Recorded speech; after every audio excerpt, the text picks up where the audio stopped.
আমরা মুনাফার হার নির্ণয় সম্পর্কে আলোচনা করছি। এই লেকচারে আমরা ঝুঁকি নিয়ে আলোচনা করব। এখন নরমালি আমাদের প্রত্যেক জীবনে ঝুঁকি বলতে আমরা কি বুঝি? কোনো বিপদ বা কোনো খারাপ কিছু হওয়াকে আমরা কি বুঝি? ঝুঁকি বুঝি। কিন্তু ফিনান্সের ভাষায় শুধুমাত্র ফিনান্সের যদি আমরা চিন্তা করি, ফিনান্সের ভিতরে এই ঝুঁকিকে শুধুমাত্র বিপদ আকারে চিন্তা করা হয় না। কি চিন্তা করা হয়? দুইভাবে চিন্তা করা। বিপদ তো অবশ্যই চিন্তা করা হয়, যেটাকে আমরা ক্ষতি হিসাবে চিন্তা করি, এবং আরেকটা হলো আমাদের মুনাফার কি প্রত্যাশা। মুনাফার প্রত্যাশা বা মুনাফার সম্ভাবনা তৈরি হয়। মুনাফার সম্ভাবনা। তার মানে আমরা যদি ফিনান্সের ভাষায় যদি ঝুঁকিকে চিন্তা করি বা বিবেচনা করি, তাহলে আমরা ঝুঁকিতে দুটো জিনিস পাই। একটা কি পাই? বিপদ, আর একটা কি? মুনাফার সম্ভাবনা। তাহলে এখন যদি আমরা চিন্তা করি যে এই ঝুঁকিটা তাহলে কি শুধুমাত্র ক্ষতিকে ইন্ডিকেট করে? কাকে ইন্ডিকেট করে? ক্ষতি এবং মুনাফার সম্ভাবনা। তার মানে কি যদি আমাদের ঝুঁকি থাকে, তাহলে ঝুঁকির বিপরীতে কি আয় হওয়ারও কি থাকে? সম্ভাবনা থাকে। তার মানে ফিনান্সের ভাষায় ঝুঁকি থাকলে অবশ্যই সেখানে কি ক্ষতি হলে সেখানে আবার কি মুনাফার সম্ভাবনাও থাকবে। এতটুকু কথা বুঝিনি সেটা বলো। হ্যাঁ, আচ্ছা, মুনাফা করি তাহলে ঝুঁকি কিছুটা অংশ পরিবর্তন মানে কমানো সম্ভব। ঝুঁকি কি করা সম্ভব? কমানো সম্ভব। কথা বুঝতে পারতেছেন? আচ্ছা, এইবার আসো, এই ঝুঁকি আমাদের নির্ণয় করতে হবে। কি করতে হবে? ঝুঁকি নির্ণয় করতে হবে। তো ঝুঁকি নির্ণয় করতে যদি আমরা চাই, আগে ঝুঁকির ধরন সম্পর্কে জানতে হবে। কি জানতে হবে?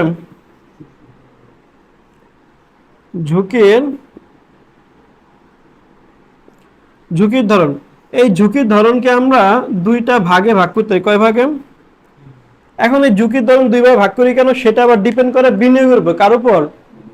কারণ বিনিয়োগ না থাকলে ঝুঁকি আসার কোনো উপায় ছিল? মানে আমার যদি কোনো জায়গায় ইনভেস্ট না করি, ইনভেস্ট করার উদ্দেশ্য কি? মুনাফা করা। আমার মুনাফা করার উদ্দেশ্য যদি না থাকে, তাহলে আমি ইনভেস্ট করবো না। আর ইনভেস্ট না করলে কি আমার ঝুঁকি থাকে? থাকে না। তার মানে কি এই ঝুঁকির ধরন নির্ভর করবে কার উপরে? আমার বিনিয়োগের ধরনের উপর। কথা কি এতটুকু বুঝে গেল না বুঝিনি? লজিক কি বুঝলাম? তার মানে বিনিয়োগের ধরন যদি আমি বুঝি, তাহলে আমি কি আমার ঝুঁকির ধরনও বুঝতে পারবো। তো বিনিয়োগ আমরা সাধারণত বিনিয়োগকে দুইটা ধরনে ভাগ করতে হয়। কয় ধরনের? একটা হলো একক বিনিয়োগ, আরেকটা হলো পোর্টফোলিও বিনিয়োগ। পোর্টফোলিও। এখন আমি যদি একটা প্রকল্পে বিনিয়োগ করি, তাহলে আমার ঝুঁকি কয়টা হবে? একটা হবে। তাহলে এখানে আমরা বলতে পারি কি একক ঝুঁকি। কি বলতে পারি? একক ঝুঁকি। আমি যদি বিনিয়োগটা কি করি? পোর্টফোলিও করি, তাহলে আমার ঝুঁকিটা কোন রকমের হবে? পোর্টফোলিও। তাহলে ঝুঁকি কি হবে? পোর্টফোলিও ঝুঁকি। পোর্টফোলিও। দেখো তো, ঝুঁকি যে ধরন দুইটা হয়, এটা কারণটাই বুঝতে পারছি। কোথা থেকে আসলো? কোথা থেকে? বিনিয়োগের ধরন থেকে। এখন চিন্তা করো, এই যে আমরা ঝুঁকির ধরন জানলাম, এখন ঝুঁকির ধরন জানলে হবে? এখন ঝুঁকিটা কিভাবে নির্ণয় করতে সেটা জানতে হবে। তো আমি ঝুঁকি নির্ণয়ের পদ্ধতি সম্পর্কে জানতে হবে আমাকে, নাকি জানতে হবে না? জানতে হবে। তো ঝুঁকি নির্ণয়ের পদ্ধতি কি কি বলতে পারবো? ঝুঁকি নির্ণয়ের পদ্ধতি বা কৌশল। ঝুঁকি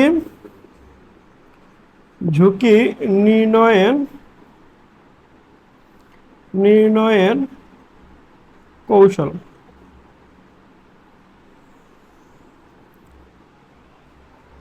আইডিয়া আছে? আচ্ছা, তাহলে এবার আসো ঝুঁকি নির্ণয়ের কৌশল সম্পর্কে যদি আমরা আলোচনা করি, তো দুই ভাগে ভাগ করতে পারি। কয় ভাগে? দুই ভাগে। কয় ভাগে ভাগ করতে পারি? দুই ভাগে ভাগ করতে পারি। একটা হলো আমাদের সাধারণ ভিত্তিতে, আরেকটা সম্ভাবনার ভিত্তিতে। সাধারণ ভিত্তিতে বলতে কি বুঝি? যে আমার অতীতের কিছু ইনফরমেশন দেওয়া থাকবে, সেই ইনফরমেশন থেকে আমার কি করতে হবে? ঝুঁকি বের করতে হবে। আর একটা সম্ভাবনা মান দেওয়া থাকবে, যেটা হলো সাধারণত সম্ভাবনা মান তখনই দেওয়া থাকে যখন আমাদের সামনের মানে ভবিষ্যতে কোনো ইনফরমেশন আমাকে কি থাকে? দেওয়া থাকে। এখন এগুলো নিয়ে আমরা বিস্তারিত আলোচনা করতেছি। আগে বলো এখান থেকে যে এই পর্যন্ত যে বললাম সব বুঝতে পারছি? আচ্ছা, তাহলে এবার আসো আমরা সাধারণ ভিত্তি নিয়ে একটু আলোচনা করি।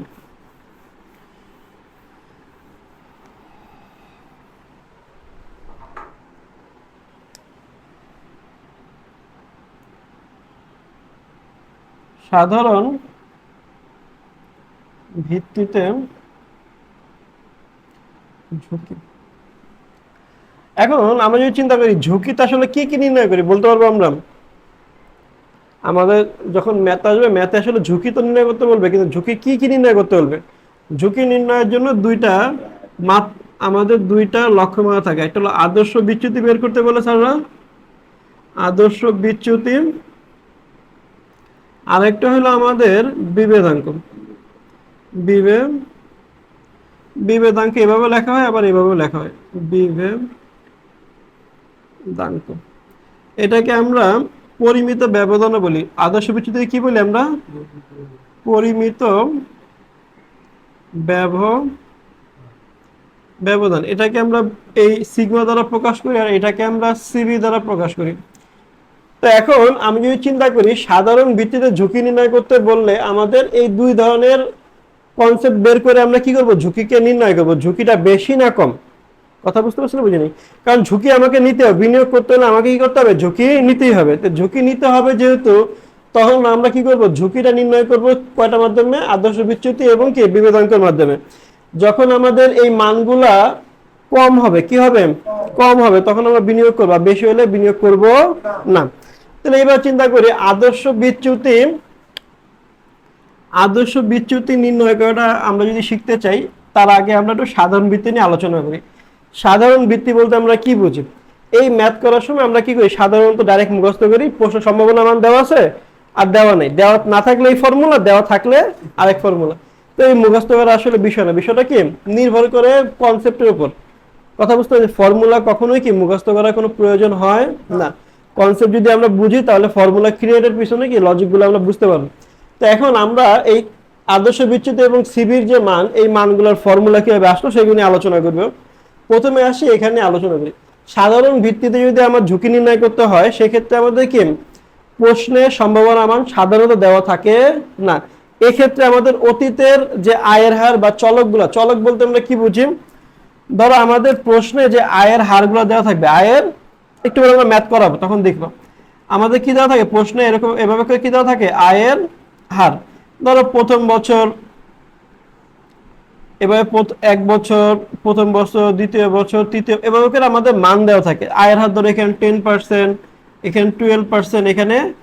তার মানে এইগুলি কি প্রতিটাই কি ভেরিয়েবল না প্রতি বছর চেঞ্জ হইতেছে? এই যে প্রতি বছর চেঞ্জ হইতেছে, এই প্রতিটা চেঞ্জ হওয়াকে, এগুলি প্রতিটাকে বলা হয় কি এক একটা চলক। তাহলে এই চলককে ইংলিশে বলা হয় কি ভেরিয়েবল। কি বলা হয়? ভেরিয়েবল বলা হয়। তাহলে এখন এই যে আয়ের হারগুলো দেওয়া থাকবে, এই আয়ের হারগুলো থেকে আমাদের কি বের করতে হবে? আদর্শ বিচ্যুতি অথবা পরিমিত ব্যবধান, আরেকটা কি বিভেদাঙ্ক। আর আদর্শ বিচ্যুতি আমরা পরে আলোচনা করতেছি। তো এখন সাধারণ ভিত্তিতে আমাদের সাধারণত প্রশ্নে কি আয়ের হারটাই দেওয়া থাকে, সম্ভাবনা মান দেওয়া থাকে না। তবে এর মানে এই না যে কোনো সময় প্রশ্ন সম্ভাবনা মান দেওয়া থাকতে পারবে না। সম্ভাবনা দেওয়া থাকলে তখন আমরা কি করব? সম্ভাবনা মান ধরে করব। এখন আমরা যদি চিন্তা করি আদর্শ বিচ্যুতি কিভাবে নির্ণয় করব, প্রথমে আসলে আমরা ফর্মুলাটা লিখি, তারপরে তার ব্যাখ্যা করতেছি।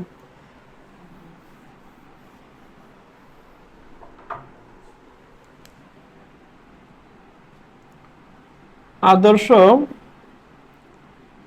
বিচ্যুতি, স্ট্যান্ডার্ড ডেভিয়েশন। এখন দেখো এটার ফর্মুলা আমরা কি করি? এভাবে করে রুট ওভার সামেশন, এখানে এক্স আইও লিখতে পারি, আবার চাইলে আর আইও লিখতে পারি। যেটা লিখি সেটা দ্বারা আমাদের কি এই এতটুকু দ্বারা আয়ের হারকে বোঝায়, এক্স বার আই, এটা দ্বারা বোঝানো হয় কি গড় আয়ের হার টু দি পাওয়ার 2। এখন এখানে আমাদের প্রশ্নে n-1 অথবা আরেকটা হইতে শুধু n হইতে পারে। যদি আমাদের প্রশ্নে একটা জিনিস মাথায় রাখবা, যখন আমাদের প্রশ্নে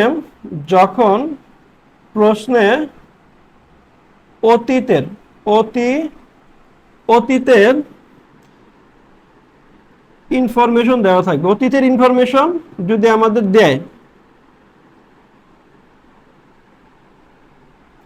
অতীতে যদি কোনো ডাটা দিয়ে আমাকে বলে আদর্শ বিস্তৃতি বের করতে, সেক্ষেত্রে আমরা এখানে -1 কে নিব অতীতের মান যদি থাকে। যদি কখনো কি থাকে প্রশ্নে আমাদের ভবিষ্যতের মান দেওয়া থাকে, কিছু থাকে ভবিষ্যৎ মানে আমার অ্যাডভান্স ডেটের যদি কোনো মান দেওয়া থাকে, সেক্ষেত্রে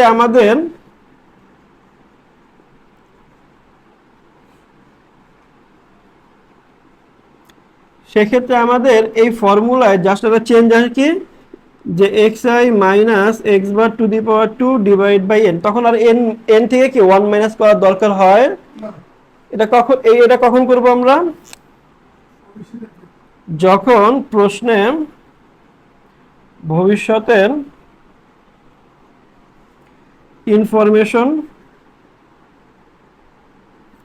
ইনফরমেশন দেয়া থাকবে। এখন এই দুইটা কথা তো আমরা বুঝতে পারলাম যে ফর্মুলা কি। এখন ফর্মুলাকে যদি আমরা একটু বিস্তারিত আলোচনা করতে চাই, তাহলে এই ফর্মুলাটা আসলে কি হবে সেটা তো বোঝা লাগবে, নাকি বোঝা লাগবে না? বোঝা লাগবে। তো ধরো আমরা, আচ্ছা দেখো, আমরা এই ফর্মুলাটাকে বাস্তব একটা উদাহরণ দিয়ে সলভ করলে তোমাদের বুঝতে পারবে যে ফর্মুলাগুলো কেন এরকম হইলো, তার লজিকগুলো কি।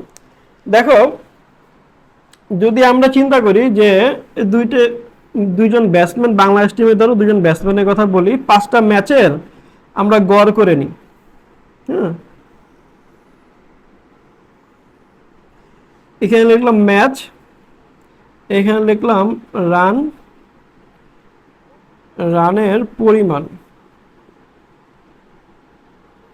এখানে লিখলাম তামিম, আর এখানে লিখলাম আমরা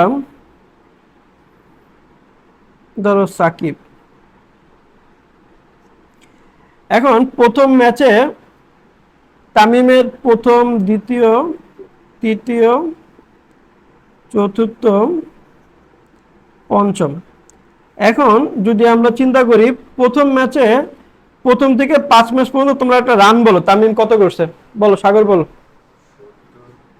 70 প্রথম ম্যাচে, তারপর দ্বিতীয় ম্যাচে 60, তৃতীয় ম্যাচে 65, 60, 45। আচ্ছা, তামিম ধরো প্রথম ম্যাচ থেকে পঞ্চম ম্যাচে রানের সংখ্যা হলো এগুলা, ঠিক আছে।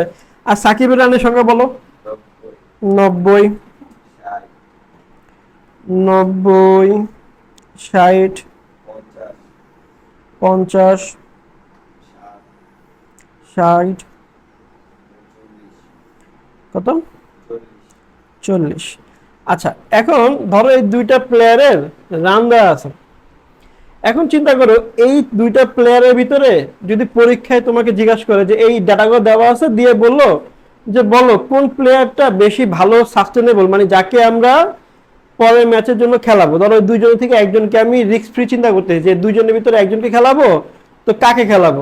তার মানে এখানে তাহলে আমাকে রান দেখে বুঝতে হবে যে কে ভালো প্লেয়ার, মানে কনসিস্টেন্সি কার ভালো, মানে ধারাবাহিকতা কার ভালো, যার ধারাবাহিকতা ভালো তাকে আমরা নিব, নাকি নিব না, নিব।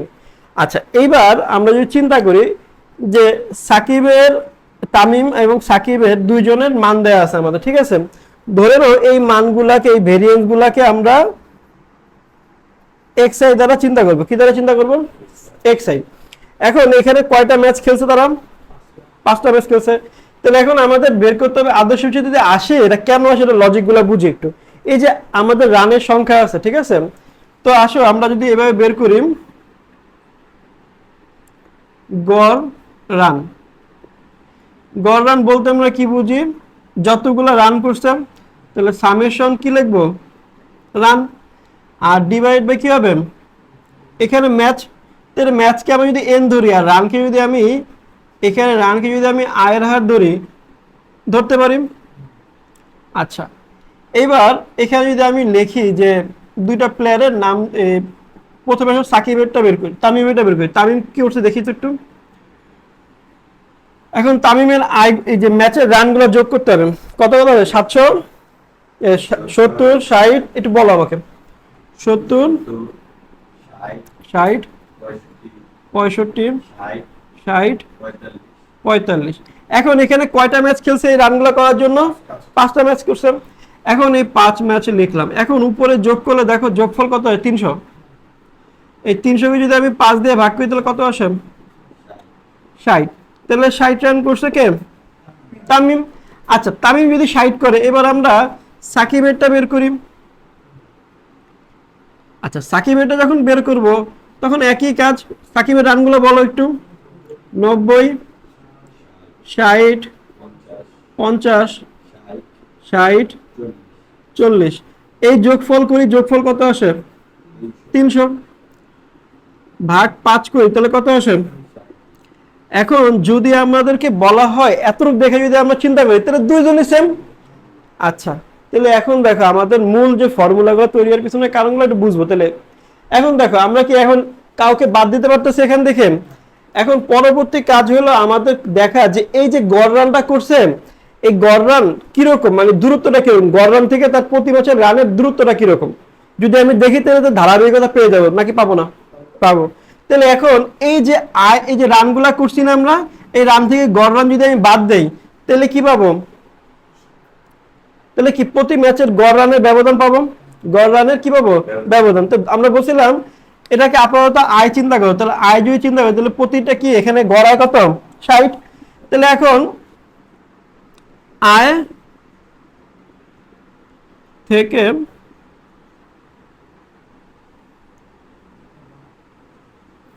গড় আয়ের ব্যবধান বের করতে হবে। ব্যবধান বের করলে আমি অ্যাটলিস্ট বুঝতে পারবো আচ্ছা কে কতটুকু ধারাবাহিক, বুঝতে পারছে। ধারাবাহিকতা বোঝার জন্য আমরা কি করব, এই যে রানগুলা করছে রানগুলা কি করব গড় করব, গড় থেকে কি করব রানগুলার ব্যবধানটা বের করব। তাহলে এখন দেখো প্রথম ম্যাচে তামিম, আচ্ছা প্রথমে তামিমেরটাই বের করি, এখানে তামিম। তাহলে প্রথম ম্যাচে তার রান কত ছিল আর গড় ছিল কত 60। তাহলে এখানে দূরত্ব কত আছে 10, তার মানে ব্যবধান কত 10, তার মানে পজিটিভে আছে, তার মানে 10 এর বেশি করছেন। সেকেন্ড ম্যাচে 60 থেকে 60 মাইনাস করলাম তাহলে 0, মানে কোনো এক্সট্রা কোনো রান সে এখানে নাই, তার মানে গড়ের কাছাকাছি আছে। এবার তৃতীয় ম্যাচে রান করতে কত 65, গড় কত 60, তাহলে কত হলো, তার মানে 5 কি পজিটিভ ফিগারে আছে। আচ্ছা এবার চতুর্থ ম্যাচে কি বলছে 60, তাহলে 60 রানই তার গড়, তাহলে কত 0। এবার আসো সে পঞ্চম ম্যাচে আইসা সে রান করছে কত 45, মাইনাস যদি আমি 60 দিয়ে করি তাহলে কত নেগেটিভ ফিগার চলে আসে -15। এখন এটা গেল, এই গেল কি তামিমের মান। এবার যদি চিন্তা করি সাকিবের মানটা বের করি, সাকিব, তাহলে সাকিবের মান যদি আমি বের করতে চাই তাহলে প্রথম ম্যাচে সাকিব কত করছে 90 রান করছে, গড় থেকে তার কত দূরত্ব বেশি 30। দ্বিতীয় ম্যাচে কত করছে সে 60 থেকে 60 যদি মাইনাস করতে কত আসে 0। তৃতীয় ম্যাচে 50 থেকে 60 মাইনাস করলে নেগেটিভ কত 10। চতুর্থ ম্যাচে 0। তাহলে এবার আসে কত আছে পরে পঞ্চম ম্যাচে কত হচ্ছে 40 রান আর গড় রান ছিল কত দাদা, তাহলে কত এখানে গ্যাপ। এখন তুমি যদি চিন্তা করো দেখো তো তার নেগেটিভ ফিগার কয়টা আছে 2টা, তার নেগেটিভ ফিগার কয়টা আছে 1টা। তাহলে এখন যদি তুমি ধারাবাহিকতা চিন্তা করো তাহলে ধারাবাহিকতা কার ভালো, তামিমের ভালো। আচ্ছা এই পর্যন্ত যদি করি এতটুকু কথা বুঝতে তামিম ভালো বলতে পারতেছি। হ্যাঁ এবার একটা মজার বিষয় দেখো, এখানে যদি আমরা করতাম তাহলে আসলে বিষয়টা কি দাঁড়াইতো দেখো, দুইজনেরই যদি আমরা এই পুরো টোটালটা যোগ করি, মানে আয় থেকে গড় আয়ের যদি ব্যবধানটা কি করি আমি যোগ করি, মানে এই যে যোগফল মানে যোগ বিয়োগ করার পর যে মানটা, তাহলে এখানে মান দেখো কি আসে 0।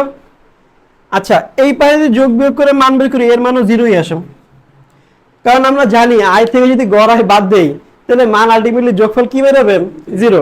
এখন চিন্তা করো এদের রান 0 বের করা কি আমার উদ্দেশ্য ছিল না, তাহলে এখান থেকে আমাদের ফর্মুলার কাজ এই পাশে চলে আসি তাহলে আমরা। হ্যাঁ তাহলে এখন এই কনসেপ্টটা আপাতত কি দ্বারা করলাম, আমরা যদি আদর্শ বিচ্যুতি বের করতে চাই, তাহলে এখানে আমরা এতক্ষণ পর্যন্ত কি করলাম যে xi এখান থেকে আমরা কি করছি এক্স বারকে বাদ দিছি, তাহলে সামেশন থেকে এটা করলাম। তাহলে এখন যদি চিন্তা করি যে এই যে দুইজনের কাজ করলাম, এই দুইজনের কাজ ডিভাইড বাই এন, এটা কেন হলো বুঝতে পারছেন এই পর্যন্ত? এই যে এক্স বারটা বের করার জন্য এটা এখানে লিখছি, কথা বুঝতে পারছেন? যদি এভাবে যদি মনে করো যে আচ্ছা এরকম হলো কেন, আমরা এভাবে লিখতে পারি তোমাদের বোঝার স্বার্থে, যে এক্স এক্স আই মাইনাস, এইভাবে লিখবো এক্স আই ডিভাইড বাই কি। তাহলে এই মানটাকে যদি চাই আমরা এভাবে না লিখে তাহলে কি লিখতে পারি, এক্স বার, নাকি পাই না? আচ্ছা, আর এই যে আমাদের এই মানগুলা কতগুলা বছরে আছে, 5 বছর, এই জন্য কি করবো, নিচে আবার এন পাশ লিখতে হবে। তো আলটিমেটলি এই ঝামেলা না করে আমরা কি করতে পারি, summation x i minus x bar divide by কি লিখতে পারি, এন। আচ্ছা, এখানে যদি মানটা, এই মানগুলোকে অলরেডি সে খেলে ফেলছিল ম্যাচগুলা, তার মানে কোন মান, অতীতের মান। আমরা বলছিলাম অতীতের মান হলে এন থেকে কি হবে, 1 মাইনাস দিতে হবে। এতটুকু পর্যন্ত ক্লিয়ার আছে? আচ্ছা, এইবার চিন্তা করো, আমাদের এতটুকু মান যখন পড়লাম তাহলে এই পর্যন্ত আসলাম না আমরা, তাহলে এখানে এর মানও 0, এর মানও। আচ্ছা, আমরা কি উত্তরকে 0 বের করার জন্য করছিলাম? চিন্তা করো তো একটু 0 করার জন্য করি। তাহলে এখন এই যে নেগেটিভ যে মানগুলো আছে এগুলাকে পজিটিভ করা লাগবে। কি করা লাগবে, পজিটিভ। এখন যদি পজিটিভ করতে চাই তাহলে কি আমার তাকে কি করতে হবে, পাওয়ার করতে হবে। কি করতে হবে, পাওয়ার। আচ্ছা, পাওয়ার যদি আমি এক পাশে করি তাহলে এই পাশে করা লাগবে না, লাগবে না? লাগবে। তাহলে আমি বোথ সাইড কি করব, তখন পরবর্তী স্টেপে আমি বোথ সাইডে কি করব, পাওয়ার নিব। কি নিব, পাওয়ার নিব। আচ্ছা, পাওয়ার যদি আমি নেই, আচ্ছা এখানে কি কাজ শেষ হয়ে গেছে? ঠান্ডা মাথা চিন্তা করো, এটা আমি কি করলাম, পজিটিভ করলাম। তাহলে এই পাশে কি আমার আদর্শ বিদ্যুৎ বের হয়েছে, বের হয় নাই। তাহলে আদর্শ বিদ্যুৎ বের করতে হবে। তাহলে এই দুইটাকে রাখা যাবে এই পাশে, না। তাহলে দুইটা যদি না রাখি তাহলে এই পাশে ট্রান্সফার করতে হবে। যদি ট্রান্সফার করতে চাই তাহলে এই দুইটা এই পাশে এসে কি হয়ে যায়, রুট ওভার। তাহলে ফর্মুলাটা এরকম করে তৈরি হয়েছে, x i minus x bar to the power 2 divide by n minus. এই হলো লজিক। দেখো না বুঝতে বলি, কারণ এই মানগুলো অতীতের মান ছিল, এই ম্যাচগুলো আমরা খেলে ফেলছে অলরেডি। খেলে ফেলার কারণে আমরা এখান থেকে 1 মাইনাস করি। যদি এরকম হতো তাহলে ফিউচারে এত রান করতে হবে, প্রেডিকশন করছি, সেক্ষেত্রে আমাদের এখানে 1 মাইনাস হইতো না। কথা বুঝতে পারছি? তাহলে এই যে ফর্মুলা যে এরকম করে আসে, লজিকটা বুঝতে পারছেন না, বুঝি নাই? এটা আরো সুন্দর করে আরো অন্যভাবে বুঝাই তো আমরা একটু তামিম আর সাকিবকে দিয়ে বুঝাইলাম। তাহলে এখন এতটুকু বুঝতে পারছে? আচ্ছা, এতটুকু যদি বুঝি তাহলে এখন তামিম ও সাকিবের মানটা একটু বের করে ফেলি পাশাপাশি করে, নাকি? তাহলে এখানে আমি তামিমের মান লিখলাম, আর এখানে আমরা কি করব, সাকিব। তো তামিমের মান যদি বের করতে যাই, আদর্শ বিচ্যুতির মান, এখন আমরা শর্টকাটে লিখতেছি, পরে আমরা ম্যাথ দিয়ে ডিটেইলস বুঝিয়ে দিব, ঠিক আছে? তাহলে এখন এখানে আমরা কি করব, summation x i minus x bar to the power 2 N minus 1। এখন আমি যদি চিন্তা করি এখানে কয় বছর আছে, 5 বছর আছে। তাহলে এখন আমাকে এটার মানে কি, যোগফল, সামেশন মানে কি, দেখো এই যে এখানে যে এই সামেশন যে এটা যে আছে এটাকে বলা হয় সামেশন। কি বলা হয়, সামেশন। এই সামেশনের মানে হলো যোগফল বা সমষ্টি, সমষ্টি অথবা কি যোগফল। তার মানে এটার মান ক্লিয়ার? আচ্ছা, এবার এক্স এর মানগুলো আর গড়গুলোকে আমরা বের করছিলাম। আচ্ছা, বের করছি। তাহলে এখন ওই মানগুলো যদি লেখা শুরু করি তাহলে প্রথমে কত ছিল, 70 থেকে 60 মাইনাস করে টু দি পাওয়ার 2 প্লাস, তারপর কত ছিল, 60 থেকে 60 মাইনাস করে 60 minus 60 to the power 2 plus, তারপর কত ছিল 65, 65 minus 60 to the power 2 plus, তারপর কত 60 থেকে 60 minus to the power 2 plus, লাস্টে কত ছিল 45 minus 60 to the power 2 divide by 5 minus কত। এখন এই মানগুলো যদি আমি বের করতে চাই তাহলে কত আসে দেখো তো, জাস্ট ক্যালকুলেটর করে মানটা বলো, একটা করে মান বলো। এখানে কত থাকে 10, 10 থাকলে কত, এখানে 100 হবে, প্লাস এখানে থাকে 0, পরেরটা থাকে কত, 5 5 25, 25 আছে, পরেরটা 0, আর পরেরটা দেখো 15, 15 টু দি পাওয়ার 2 করে কত 200, আর এখানে আমাদের 4। তাহলে এবার যোগফলটা করে কত আসে, এখানে যোগফল 350 ডিভাইডেড বাই 4 করে কত আসে, 87.5 নাকি? তাহলে এই পার্সেন্টেজ তার মানে কি, তাহলে এর আদর্শ বিচ্যুতি কত পেয়ে গেলাম আমরা। রুট ওভার করো নাই, তো রুট ওভার করো এখন।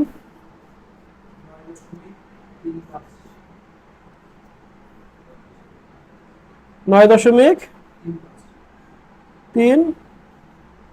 এখন এই মানগুলোকে আমাদের পরে অ্যান্সার বের করতে হবে পার্সেন্টেজে, যেহেতু আমরা এখানে কি পয়েন্টে মানগুলো নেই নাই, পরে 100 দিয়ে গুণ করলে মানটা অটোমেটিক কি হয়ে যাবে, বেড়ে যাবে। তাহলে এখন কত হবে, 100 দিয়ে গুণ করলে 935.41%। এখন দেখো আমাদের প্রশ্নে স্যাররা কি এখানে পয়েন্ট দিয়ে দিবে, কি দিবে, পয়েন্টে মানগুলো দিবে। আয়ের হারগুলো কি থাকবে, পয়েন্ট। আমরা ম্যাচের সংখ্যা নাম্বার নিয়ে যেহেতু নিছি, এই জন্য এটা কি হয়েছে, বড় হয়েছে। বুঝতে পারছেন? আচ্ছা, এখন দেখো যদি আমরা সাকিবেরটা বের করতে চাই, একইভাবে বের করতে পারবো না, পারবো না? পারবো। তাহলে প্রথমে কত ছিল, 90 থেকে 60 মাইনাস করে টু দি পাওয়ার 2 প্লাস 60 থেকে 60 মাইনাস করবো টু দি পাওয়ার 2, তারপর কত 50 থেকে 60 মাইনাস করবো টু দি পাওয়ার 2 প্লাস 60 থেকে 60 মাইনাস করবো টু দি পাওয়ার 2 প্লাস 40 থেকে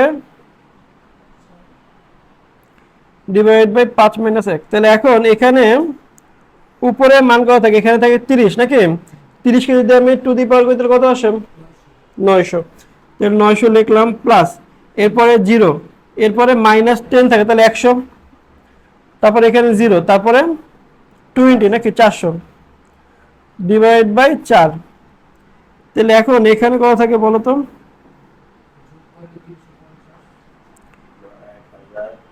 1400 কত আসে, 350 রুট ওভার করলাম 18.7 100 1800। এখন দেখো যে আমরা বুঝলাম কি যার আদর্শ মান বেশি, মানে আদর্শ বিচ্যুতির মান বেশি, সে বেশি কি ঝুঁকিপূর্ণ। তাহলে এখানে ঝুঁকিপূর্ণ বেশি কে, সাকিব, আর তামিম কি ঝুঁকিপূর্ণ কম। তাহলে এখন নেক্সট ম্যাচে কাকে খেলাবো, তামিমকে। বুঝতে পারছি? আচ্ছা, এই আমরা যে ফর্মুলাটা শিখলাম তার উপর একটা ম্যাথ আমরা এখন আলোচনা করব। দেখো এখানে কি বলছে, রাহিল কোম্পানি বিগত, কি বলছে এখানে দেখো প্রশ্নের মধ্যে কি বলে দিয়েছে, বিগত 4 বছরের আয়ের হার। তার মানে এখানে যে এই যে আয়ের হারগুলো দেওয়া আছে, এই আয়ের হারগুলো দিয়ে দিল। তারপরে তারা কি বলছে, করণীয় ভিতরে বলছে কি যে প্রতিষ্ঠানের গড় আয়ের হার নির্ণয় করো। আমরা একটু আগে শিখলাম গড় আয়ের হার কিভাবে নির্ণয় করব। যতগুলো আমরা গড় মানে তো সিম্পল কথা বলি যে যতগুলো তার সমষ্টি এবং যতগুলো সমষ্টির সংখ্যা দিয়ে কি করবো, আমরা ভাগ করব। তাহলে আমরা প্রথমে কি লিখব, গড় আয়ের হার। এই গড় আয়ের হারকে দেখো, আমরা এই গড় আয়ের হারকে একটু চিন্তা করো, এই গড় আয়ের হারকে আমরা কি কি ভাবে প্রকাশ করতে পারি, এইভাবে এক্স বার অথবা আর বার অথবা এক্সপেক্টেড রিটার্ন ইয়ার লিখেও আমরা কি করতে পারি, প্রকাশ করতে পারি। ইয়ার মানে কি এক্সপেক্টেড রিটার্ন, এইটার মানে হলো এই সবকটার মানে একই। এক্সপেক্টেড রিটার্ন কি বলা হয়, এক্সপেক্টেড রিটার্ন। ক্লিয়ার? এখন আমি যদি চিন্তা করি তাহলে এখন এখানে কি লিখবো আমরা, তাহলে প্রতি বছরের যে যতগুলো বছরে তার কি সামেশন করব আমি। তাহলে সামেশন কি করব, এক্স আই। এখন এই এক্স আই কতগুলো বছর আছে, 1 2 3 4, তাহলে বছরের সমষ্টিকে আমরা কি বলি, এন দ্বারা প্রকাশ করি। এখন এই সামেশনের মানে বুঝলাম সমষ্টি, তাহলে আই গুলো কি করবো, আমরা যোগ করবো। তো 14 18 20 এবং 22 আমরা কি করব, যোগ করব। আর এখানে বছর কত হয়, 4টা, এই জন্য 4 দিয়ে ভাগ করব। এখন দেখো কত আসছে আমাদের, 74। তো 74 ভাগ যদি 4 করে দিলে কত আসে, 18 আচ্ছা দেখো এখানে প্রত্যেকটার আগে পার্সেন্টেজ ছিল না, এখানে পার্সেন্টেজ আমরা বসা দেব। তাহলে কত আসলো আমাদের গড় আয়ের হার, 18.5। এইবার আমাদের কি করতে বলছে, আদর্শ বিচ্যুতি বা পরিমিত ব্যবধান বের করতে বলছে। তা আদর্শ বিচ্যুতি বা পরিমিত ব্যবধানের ফর্মুলা যে আমরা অ্যাপ্লাই করব, সেটা কিভাবে অ্যাপ্লাই করব বলো তো। এখানে কি ছিল, আমরা দুটো ফর্মুলা শিখেছিলাম সম্ভাবনা থাকলে। একটা ছিল বিগত বছরের মান দেওয়া থাকলে একটা ফর্মুলা, আর বিগত বছরের মান না অ্যাডভান্স মান দেওয়া হয় তাহলে কি ফর্মুলা মাইনাস এনটা হবে না। কখন হবে না? যখন বিগত বছরে থাকবে না, ভবিষ্যতে মান দেওয়া থাকবে তখন কি এন, শুধু এন হবে। আর যখন কি বিগত বছরে থাকবে তখন এন থেকে অন মাইনাস হবে। তাহলে এখানে কি মান দেওয়া আছে? বিগত বছর। তাহলে এখানে আমরা কি লিখবো? আদর্শ বিচ্যুতি। আদর্শ বিচ্যুতি এটাকে আমরা কি দ্বারা প্রকাশ করি? সিগমা দ্বারা প্রকাশ করি। হ্যাঁ, এটা গ্রিক একটা শব্দ, এই যে গ্রিক চিহ্ন, এটা হলো কি গ্রিক। এখন এখানে এটা মানটা আমরা কি লিখছিলাম? Summation x i minus x bar to the power 2 divide by n minus 1। কেন হয়েছে এই মাত্র আমরা বুঝাইছি ফর্মুলা এরকম কেন হলো। তাহলে এখন আমরা যদি চিন্তা করি, এখানে আমাদের প্রথম বছরে কত আছে? আয়ের হার 14। তো 14 থেকে আমি কি করব? 18.5 কে বাদ দিব। এরপর কি করব? টু দি পাওয়ার 2 করব, ঠিক না, পজিটিভ মান করার জন্য। আচ্ছা, প্লাস এরপর সেকেন্ডে কত আছে? 18 minus 18.5 to the power 2 plus 20 minus 18.5 to the power 2 plus 22 minus 18.5 to the power 2 divide by কি হবে? 4 থেকে আমরা কি করব? 1 মাইনাস করব। তাহলে এবার এই 4টার মান বলো তো কত আসে? 20.25, তারপরে 0.25, তারপরে 2.25 নাকি 2.25, তারপরে এটা কত আসে? 12.25, আর এখানে মাইনাস করলে কত আসে? 3। আচ্ছা, এবার তুমি চিন্তা করো যে এই মানগুলো যদি সমষ্টি করি, সমষ্টি করলে কত আসে আমাদের এখানে?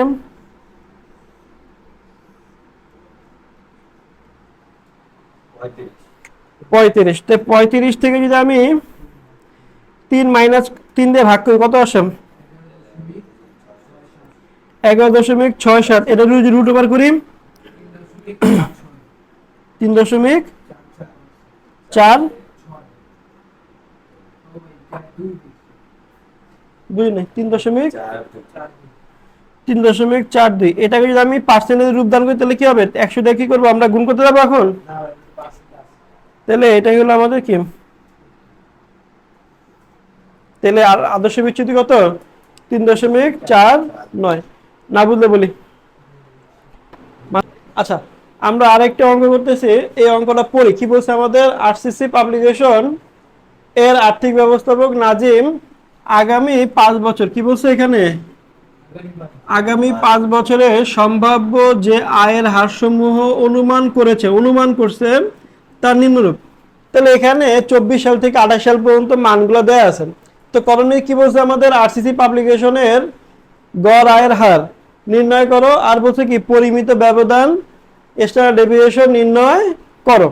তো এখন যদি আমরা গড় আয়ের হার নির্ণয় করতে চাই তাহলে গড় আয়ের হার কিভাবে নির্ণয় করবো বলো তো?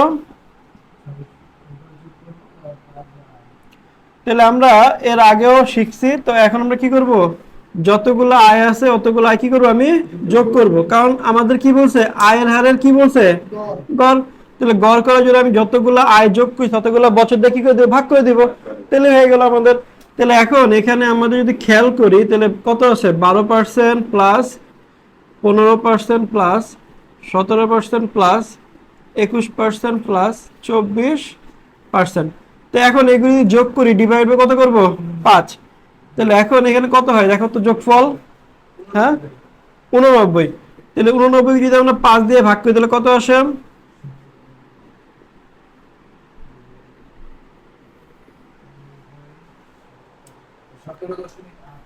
17.8%। তার মানে আমরা এই প্রশ্নের কি পেয়ে গেছি?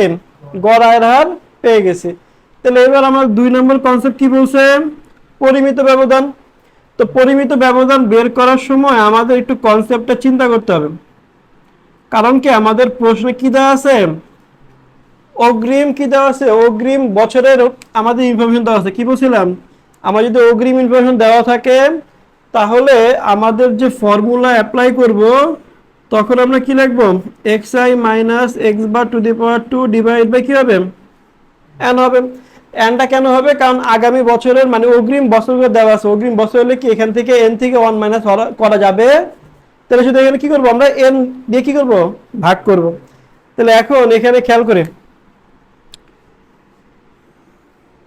দেখো, প্রথম বছরে এক্স আই কত আছে আমাদের 12, 12 থেকে মাইনাস করবো কত 17.8 two the power 2 plus second বছর কত আছে 15 থেকে 17.8 মাইনাস করে টু দি পাওয়ার 2, এরপরে 17 থেকে 18 17 থেকে 17.8 মাইনাস করে পাওয়ার হবে টু দি পাওয়ার 2, তারপরে কে 21 থেকে মাইনাস করবো কত 17.8 টু দি পাওয়ার 2 প্লাস, এবার লাস্টে কত আছে 24, 24 থেকে আমরা 17.8 মাইনাস করে পাওয়ার করবো কত টু দি পাওয়ার 2। এখন এখানে কত বছর আছে 5 বছর, এদের কত করব 5 দিয়ে আমরা ভাগ করব। তাহলে এখন এখানে মানগুলো কত আসে বলো তো একটু, প্রথম বছর কত আসে 33.64, তারপর একটা 7.84, তারপর 0.64, তারপর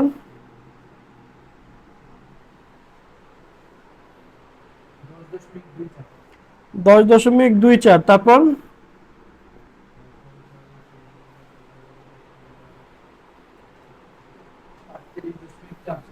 38.44 ডিভাইড বাই 5। এবার যোগফল করি, যোগফল করলে কত আসে,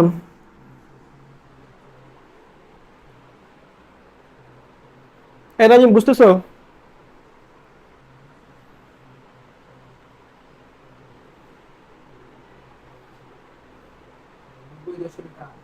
নব্বই দশমিক আট ডিভাইড বাই 5 কত আসে 18.16, রুট ওভার করো নাই, রুট ওভার করো 26%। তাহলে এটা হলো আমাদের অ্যান্সার। দেখো সবাই বুঝতে পারছেন, হ্যাঁ সবাই ক্লিয়ার, ওকে।